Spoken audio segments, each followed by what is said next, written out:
Hey everyone, I'm Tim Nash, and welcome back to the Shop Dropcast, Shop Drop Daily's podcast, in which I explore the world's most creative, culturally rich, and emotionally resonant brand experiences. This isn't just a recap show, it's a lens, a way of understanding how brands are thinking, creating, and shaping what physical retail means right now. Because retail today isn't just about selling, it's about feeling, it's about presence. And over those past 4 weeks, weeks 35 to 38, we've seen something pretty extraordinary. A collective shift in how brands use physical space. From luxury houses turning shopping into cultural theatre, to lifestyle brands creating playgrounds of participation. These activations remind us that retail isn't just about what's on the shelves, it's about how people connect, play, and belong. This episode takes us from Seoul to Shanghai, Paris to London, Bangkok to Dubai. We'll explore how brands are balancing tactility with technology, emotion with efficiency, and local storytelling with global ambition. So let's start with luxury, because right now, luxury is changing. It's moving from exclusivity to experience, from distance to immersion. Take Louis Vuitton's La Beauté pop-up in Seoul. 3 dazzling floors designed not just to sell products, but to tell stories. Each level felt like a film set. Soft lighting, fragrance stations, dessert cafes, and spaces that unfolded like scenes. Visitors weren't rushing through, they were meandering, soaking in the brand's identity. It wasn't about transaction, it was about transformation. Louis Vuitton showed us that modern luxury is something you live, not something you buy. Then there was Berluti's book and newspaper station in Shanghai. It was smaller, quieter, but just as powerful. Imagine a Parisian newsstand reborn as a cultural retreat. Coffee cups with embossed leather sleeves, monogrammed paper goods, local newspapers wrapped in Berluti branding. It was heritage meeting modern-day ritual. Proof that the slow, tactile, analog experience is actually becoming a luxury in itself. And in Bangkok, On Running's flagship at ICONSIAM took us into the future of lifestyle design. It's sleek and minimal, but alive with movement. Interactive magic walls that track running data, community zones for workshop, and textures inspired by local natural springs. It's global design rooted in local narrative. Together, these spaces redefine escapism. It's not about disappearing into fantasy. It's about reconnecting with the present moment. In a world of screens and speed, slowness has become the new luxury. Now let's shift gears, because the other big story this month was joy. Retail that dared to be imaginative, playful, even a little surreal. Gucci's Dream Garden pop-up in Nanjing was a perfect example. A floral wonderland where fragrance became an experience. Petals suspended in glass domes, scent diffusers disguised as blossoms, everything glowing in a soft light. It was romantic, it was theatrical, and it proved that beauty retail doesn't need to be sterile. Gucci reminds us that luxury can still be fun. Then there's Jellycat and their pop-up in Shanghai, which, just like everything else the brand touches at the moment, completely stole the internet. Plushies turned into pastries, counters styled like dessert cases, limited edition toys themed around afternoon tea. Every moment of the cafe was designed for interaction. Pick, pose, post. But what makes Jellycat special is that it never feels forced. It's pure joy, the kind that connects generation, blending nostalgia with novelty. And I love what Café Kitsuné did in Paris, reimagining its space as an airline check-in lounge. Boarding passes, destination menus, baristas as flight crew. It's tongue-in-cheek and perfectly on brand, merging everyday ritual with escapist fantasy.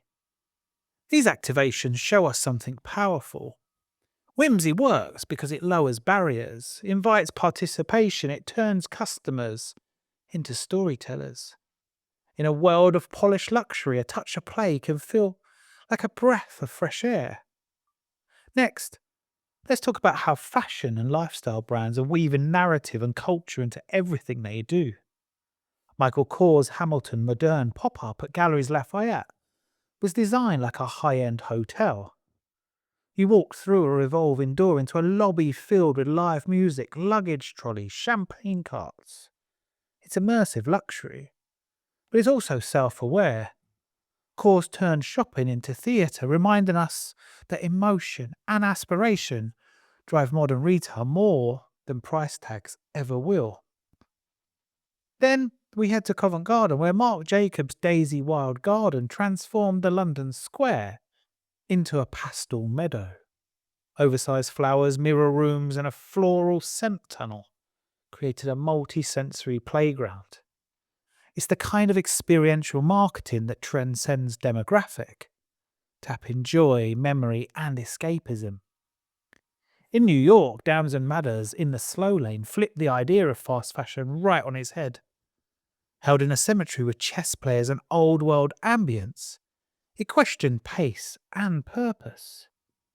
It wasn't about selling clothes, it was about starting a conversation. And in Tokyo, Miu Miu's Atheon turned its space into a conceptual archive.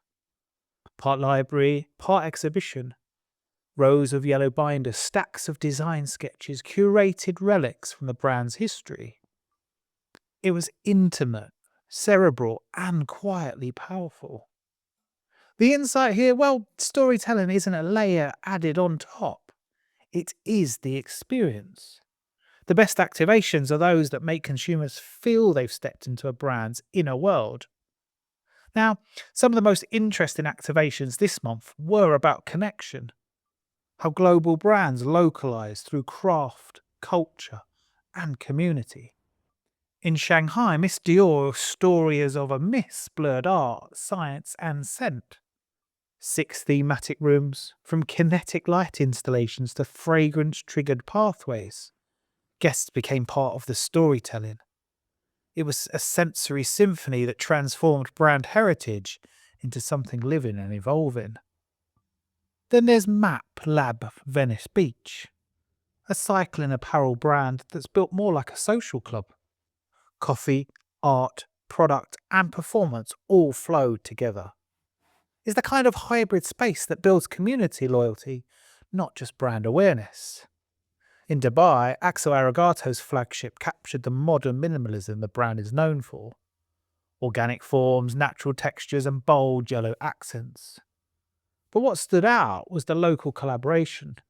Regional artists contributing installations that tied global design to local expression. Back in New York, Marc Jacobs' Joy pop-up celebrated self-expression. Pet portraits, nail bars, smoothie stations, moments of light-hearted connection that make people feel seen. And Barber and Farm Rio in London did something similar but in reverse, taking a classic British icon and infusing it with Brazilian colour and vibrancy. It was heritage with a heartbeat. These activations all highlight the same truth. Culture creates connection.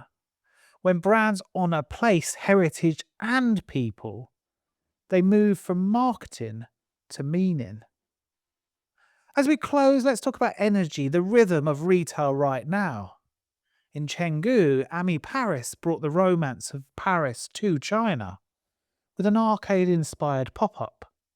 Cobbled pathways, desserts, and panda-printed exclusive. It was a real love letter between cities. Diptyques and Air de Paris in Shanghai transformed fragrance into emotion. Half garden, half gallery, entirely sensory. It wasn't about visual perfection, but atmosphere. You didn't just see the brand, you really felt it. Meanwhile, Timberland's Unbreakable at Shanghai's West Bund redefined craftsmanship. Interactive workshops, storytelling corners, and sustainable design all work together to prove that durability isn't just a product feature, it is a mindset. Then in London, Dr. Martens' The Art of Comfort at Outernet turned comfort into a cultural statement. Immersive projections, soundscapes, tactile zones. The campaign asked a deeper question. What does comfort mean in a creative world that's constantly moving? Finally, Mont Blanc, the Journey kiosk at Milan Fashion Week, wrapped everything up beautifully. Inspired by Wes Anderson aesthetics, it reimagined the classic newsstand into a cinematic storytelling hub, complete with collectible gazettes and postcards. It was small but perfectly formed, proof that sometimes intimacy creates more impact than scale ever could. So what's the big takeaway from these 4 weeks? Well, that the future of retail lies in emotion, not impression. Luxury is slowing down, culture is speeding up, and consumers are looking for brands that feel human. The best spaces right now don't sell, they stage. They choreograph emotion, texture, and participation. They bring people together in a way algorithms never could. What we're really seeing is a rise in empathetic retail where design connects, culture leads, and presence becomes power. Because when you think about it, every one of these activations, from Vuitton's floating cafe to Jellycat's pastry plushies, well, they all have the same heartbeat. They're not all about commerce. They're all about connection. If you want to explore all 20 activations in full, head to shopdropdaily.com. Make sure to follow Shop Drop Daily on Instagram and LinkedIn for your daily dose of creative inspiration. And don't miss our latest SDD and Me feature with Scene Studios on designing the future of retail through culture, connection, and creativity. In this interview, the team share with me why the future of retail belongs to brands that truly understand both people and place. As always, thanks so much for listening. Stay curious, stay creative, and I'll see you next time on the Shop Dropcast.